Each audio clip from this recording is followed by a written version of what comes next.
So in this video, what we're going to do is we're going to take a look at the main activity adapter. We're going to kind of talk about how we can handle recycler views with multiple kinds of views inside of them. So it's a really cool, powerful technique here. I do want to point out that there was a bug in the last video. I forgot a hash on one of my colors, one of my hex colors. So let's fix that really fast. The problem is in my base activity, you guys actually probably already noticed this, so you guys are probably good. For me though, I have to make sure that I go ahead and add that in. And then just to be on the safe side, I'm gonna hit play.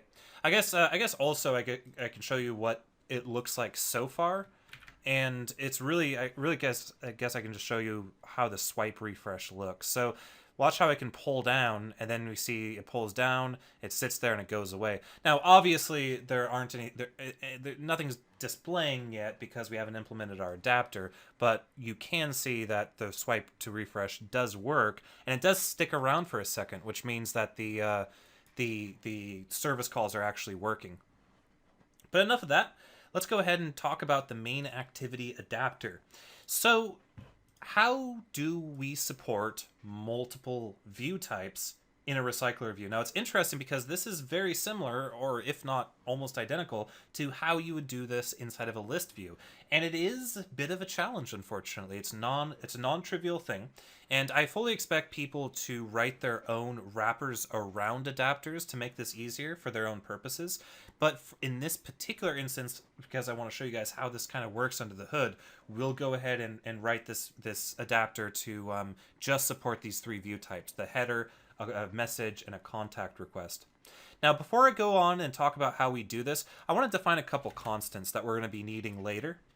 I'll explain what they mean when we write the first method, but just bear with me for a second here.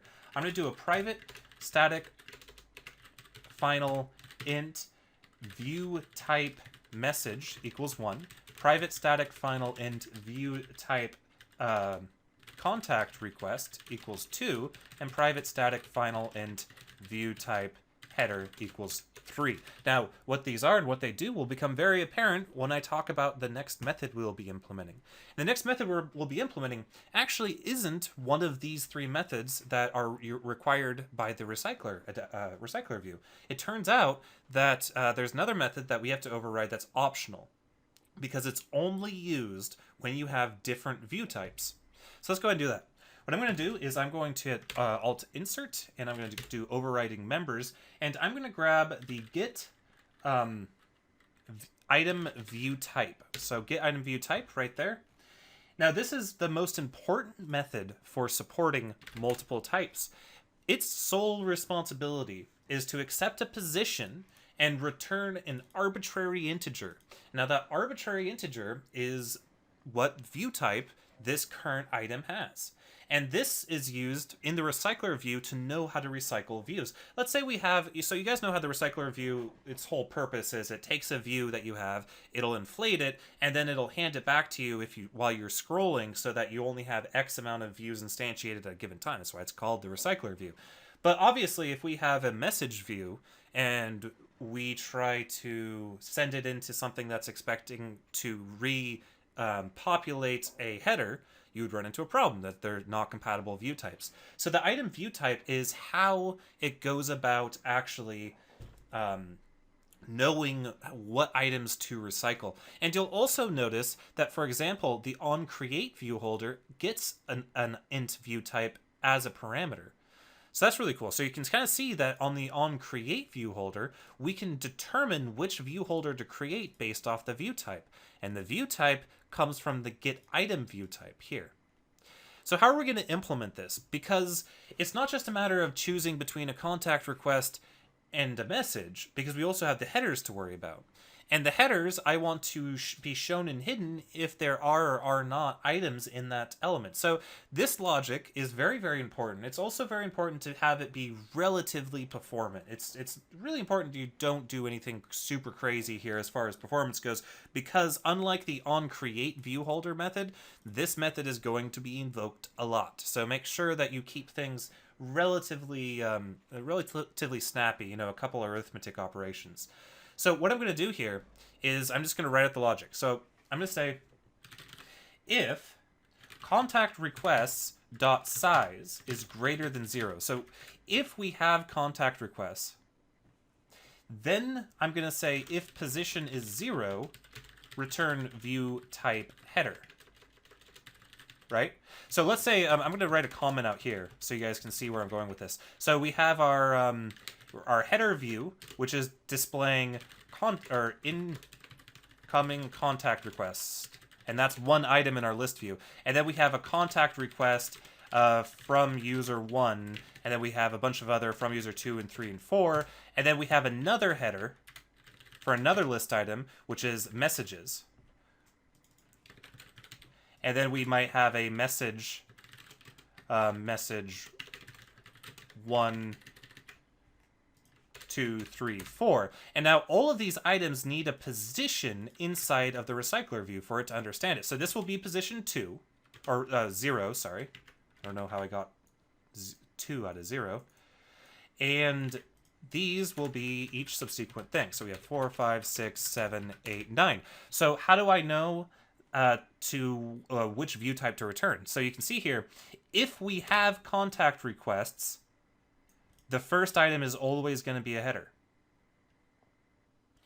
So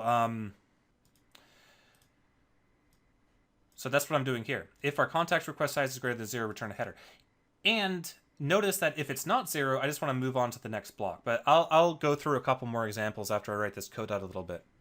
Then what I'm going to do is I'm going to say position minus minus. So I'm writing this code and I'm mutating this position parameter to kind of keep track of a pointer, I guess you could say.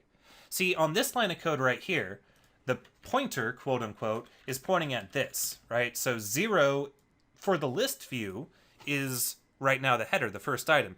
But then what I want to do is if we are now wanting to look at my contact requests, out of the contact request array, I got to move that pointer down a little bit so that this position will line up with my array. Because now what I can do is I can say if the position is smaller than contact request.size, then return view type contact request. Because that means that this pointer, when I subtracted 1 from it to account for the header, it's now, if it's still less than our contact request size, that means we must be pointing at a contact request, right? So let's say the position that was passed in here is for item 3, right?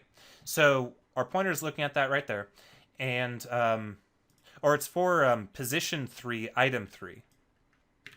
This is where things get confusing because we have 2 numbers to worry about. We have our number here, and we have our contact request ID, and we have our position in the recycler view. So let's say we're looking at this, and we see that we have contact requests. We then see that we're not pointing at 0, so we know it's not a header. So then we subtract an item, and now our position happens to line up with our contact request 3. So this is the 3rd contact request, but it's the 4th item. And that means we can just assume that it's a contact request if it's within that range. What happens if it's not within that range? Well, then we want to adjust our pointer a little bit further, but we want to adjust it by our contact request.size. Let's say we're wanting to get the second message, right? All the way over here. We need to adjust our pointer so that it'll line up with this array. And we do that by subtracting the contact request size from it. So now what I can do is I can say if messages.size is greater than 0. So do we have any messages? If we do, it's basically the same logic. If position is 0, return view type header. That means, see, the cool thing about the way I'm writing this code is that this block will work whether or not there are any incoming contact requests. Because if there are incoming contact requests, our position is already going to be adjusted to be effectively pointing right here at what would have been the header. But if there aren't any contacts requests, then the code that actually runs and mutates the position is never ran, and the 0th element, or first element, is still pointing at that header. So, yeah, I thought that was pretty cool. Anyway, so now what I can do is basically the same thing. If the position is not equal 0, adjust our pointer by a little bit, and then say if position is smaller than messages.size, return view type message. Otherwise, I'm going to say position minus equals contact request dot size. Now, why am I doing this here? We don't have any more types of things besides messages and contact requests and headers. Why am I adjusting this pointer a little bit? The reason is just for code cleanliness and sort of balancing things out a little bit and making it easy to extend this method, because now if I have a different type of thing that I wanted to add after messages, a different group of different type of elements, then I could just start off right from here without having to worry about my position. Now, yes, IntelliJ is going to tell me that I don't use this value that I mutated and the code is unnecessary, but I'm just justifying why I'm ignoring that particular warning. In fact, I can codify the fact that I'm ignoring this warning by hitting Alt-Enter, hitting the right arrow key, and say suppress for method. So I'm going to suppress the warning unused assignment on this entire method by introducing that annotation at the top. Okay, so what if we get to the end here? What if we don't have any contact requests and we don't have any messages? What would that mean? That would mean we have an error. That would mean that the recycler view is asking us for an item view type of a position that doesn't match up with either of our arrays of objects, which is obviously a programmer error. Either there's a bug in recycler view or there's a bug in our code. Most likely a bug in our code. But that's why you use exceptions like this. In fact, we could write a little message to ourselves here specifying and making it clear to us in the future if this code ever executes what went wrong. So basically, being asked for an item type from position, though we have no such item. So something like that. Anyway, it's good to throw exceptions if this code should never, ever, ever, ever run. It's better to catch a bug early than to let there be undefined behavior.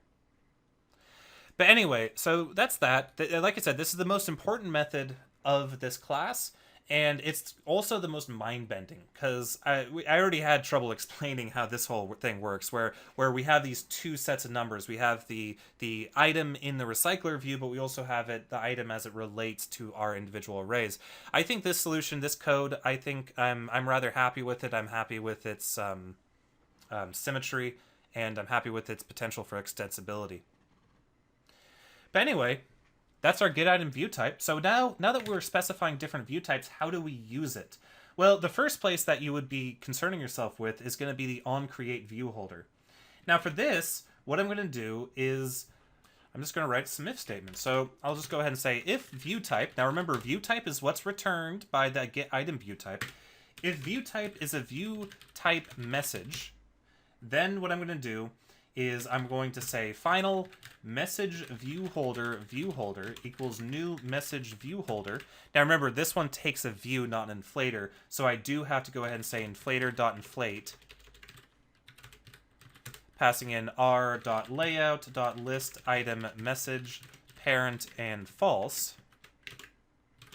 Of course, I have to hit Alt-Enter to import my R. And then I'm going to say viewholder.itemView viewholder.getBackgroundView .set onClickListener new onClickListener, and then change that because that irritates me. And then I'm going to say listener.onMessageClicked cast to message view.getTag. Pretty straightforward, basically the same code that we had inside of our other message adapter that we wrote for the recycler view. So now that we have that, let's go ahead and return it. So return viewholder. All right, so next up, I'm going to do basically the same thing. Else if view type is view type contact request, then I'm going to say final contact request viewholder equals new contact request viewholder. Now this one inflates itself, so we just have to pass in our inflator and the corresponding parent. Then I'm going to do the same thing. I'm going to say viewholder. In this case, I'm going to say itemView.set onClickListener new onClickListener. Change this to view, and then I'm going to say, let's see here. I'm going to say contact request equals cast to contact request viewholder.itemView.getTag, and then I'm going to say listener dot on contact request clicked, passing in the request, and I'm also going to pass in contact requests dot index of request. Now, yes, I am using a linear search to get that, but the contact request will likely not be it'll not be large enough for there to be a performance issue with using a linear search to get its index. So I'm just going to keep things simple for this. Then we'll go ahead and we'll return view holder. Always remember to return the view holder here, because that's very important. Finally, we have else if view type is header. How do we return our header? Simply, since we don't have a click handler to deal with, this can be even easier. Return new header view holder and inflator parent. And that's it. The final thing I want to do is at the end, throw a new illegal argument exception saying view type is not supported. So another instance of us doing an early exit here, an early fail fast here, in the case that there's a bug in our code somewhere, because this should never happen. All right, so let's go ahead and do our onBind view holder. This is going to be a bit of a pain because we have to account for the fact that this position isn't a position within one of our arrays, but a position within our whole hierarchy. So what I'm going to do here is I'm going to say if holder instance of message view holder. Or let's do a contact request first. Let's do contact request view holder. Then what I'm going to do is I'm going to say position minus minus to adjust the position away from the header that shows up. And then I'm going to say contact request equals contact request get position. And then we'll do holder dot item view set tag request, and we'll do holder dot populate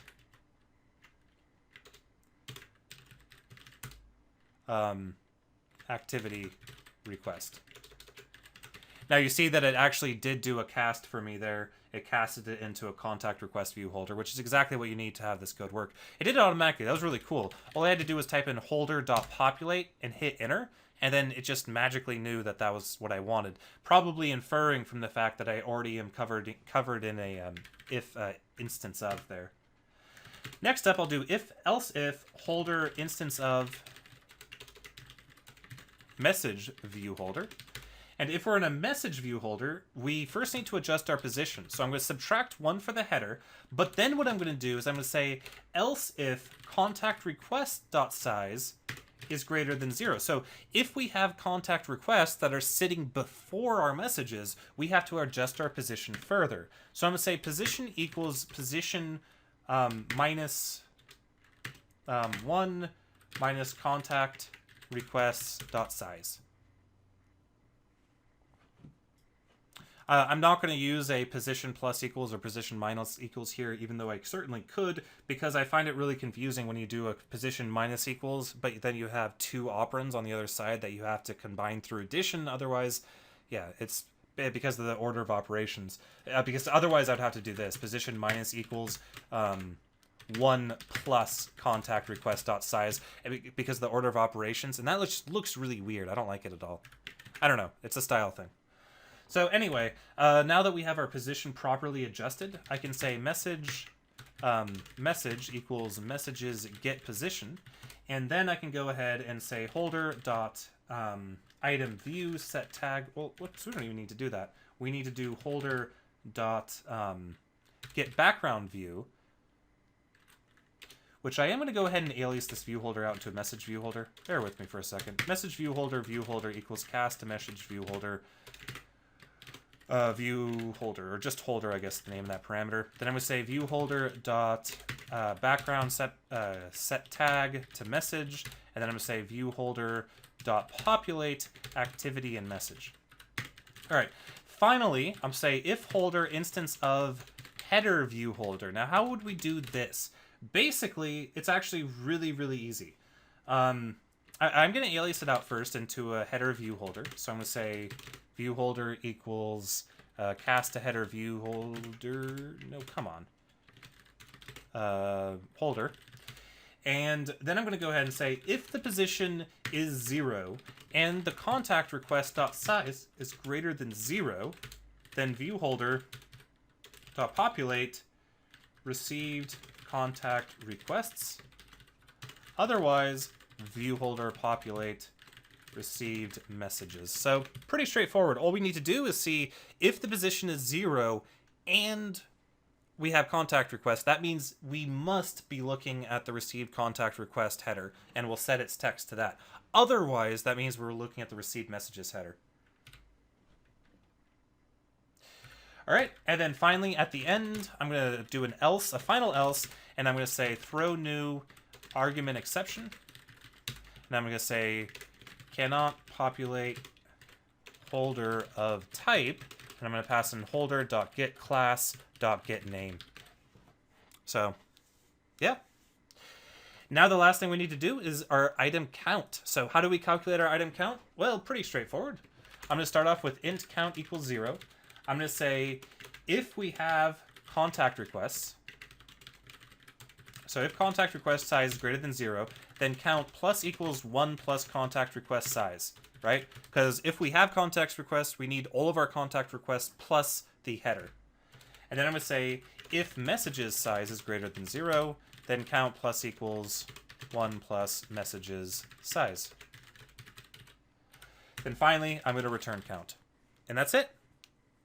That is our main activity adapter. I mean, yeah, it is a little scary because you really have to think in terms of these weird things, like because the position, the items, it's all just different.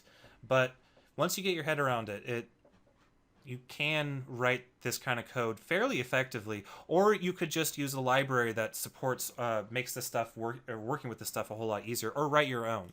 I would recommend that as a really excellent exercise for people. Anyway, as you see, we now have our received contact requests, which we can click on, and we have our received messages.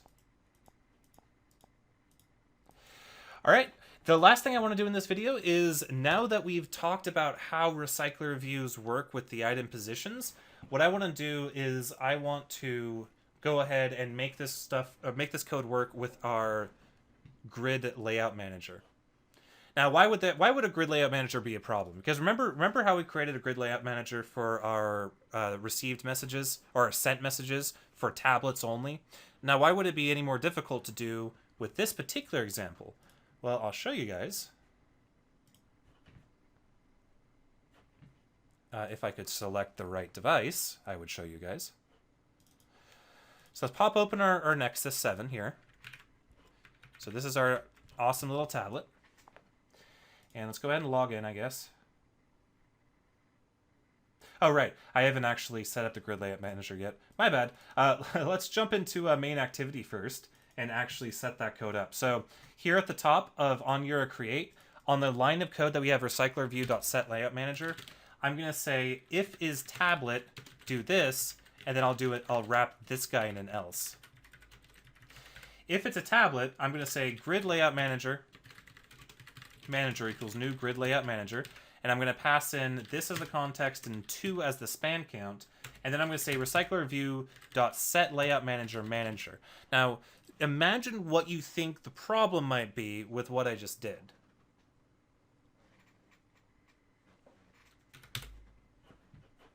Or just cheat and run it yourself, or just wait and I'll show it once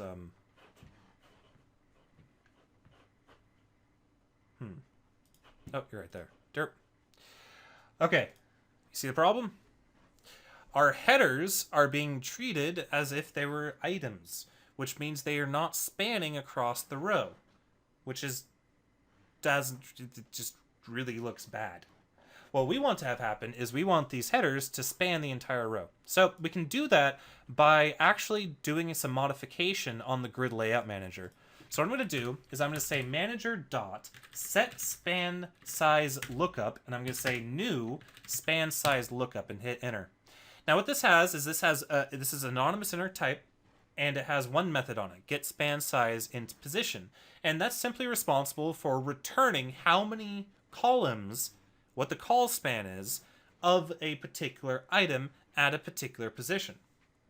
So what I need to do here is I'm just going to make some assumptions. I'm going to say if position equals 0, it's always a header. So I'm going to return 2.